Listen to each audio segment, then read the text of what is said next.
وبرکاته. زمرونو او خویندو د رزق د پراخۍ دپاره یو ښکلې مزیداره وظیفه درته ښیمه، او که دا وظیفه تاسو پابندۍ سره کوئ نو الله جل شانه به تاسو ته د داسې ځای نه روزي درکوي چې د ستاسو په وهم ګمان کې به هم نه تېرېږي. د داسې ځای نه به الله جل شانه تاسو ته روزي درکوي او داسې به پراخه شي چې تاسو ورته ښه خیران پاتې شئ. دومره زبردسته وظیفه ده. دا وظیفه زه خپله هم کومه ښه. هغه وظیفه ده یا کریمو یا رزاق وظیفه ده. داسې مبارکه وظیفه ده کوم انسان چې دا وظیفه کوي هغه به د رزق نه چرته کې هم محرومه پاتې نه شي. د دې وظیفې د کولو طریقه دا ده چې د ماسپښین د لمانځه نه پس په یو ځانله ځای کې تاسو کښېنئ او دا وظیفه د ټولو اول به 11 کرته درود شریف ووایئ، درود ابراهیمي.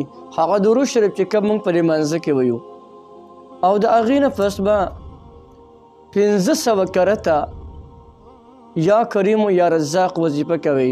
لیکن شروع به داسې کوئ: بسم الله الرحمن الرحیم، اللهم یا کریمو یا رزاقو یا رزاقو یا کریمو. او که داسې وایئ چې یا کریمو یا رزاقو نو هم ټیک دی.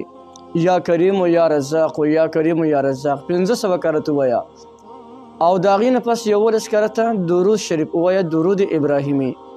او بیا لاسونه الله ته پورته که او د الله نه سوال وکړه الله زما روزي پراخه کړي. الله جل شانه به دې په ډېرو لږو ورځو کې د ستا روزي پراخه کړي. یو دا عمل کوه. دویم عمل درته ښیمه، هغه د نیمې شپې دی. که دا عمل تاسو کوئ نو انشاءالله چې زر تر زره به د ستاسو غربت هم ختم شي، د ستاسو روزي به هم الله جل شانه پراخه کړي. هغه دا دی جناب رسول الله صلی الله علیه وسلم مبارک فرمایي وی د شپې په د آخر کې یعنی په آخرني وخت کې الله جل شانه د خپل شان لایقه مطابق اولني اسمان ته راځي او نزول فرمایي، او دا عام اعلان کیږي آیا څوک مصیبت کې اخته کشته چې هغه زما نه نجات وغواړي او زه ورته نجات ورکړمه؟ آیا څوک مغفرت غوښتونکی شته چې زما نه بخښنه وغواړي او زه ورته بخښنه وکړمه؟ او آیا څوک روزي غوښتونکی انسان شته چې هغه زما نه روزي وغواړي او زه ورته روزي ورکړمه؟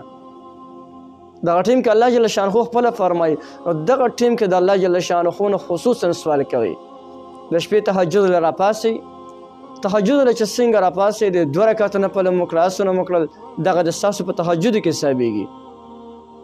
او تهجد نه پس بیا الله ته لاس پورته که او دا وظیفه هم وکړه، یا کریم و یا رزاق وظیفه مو که. او د هغې نه پس الله جل شانه ته لاس پورته که، یا الله زما روزي پراخه کړي. الله جل شانه به د غیب نه تاسو اسباب برابر کړي او ستا روزي به الله جل شانه پراخه کړي. یو ډېره زبردسته وظیفه ده.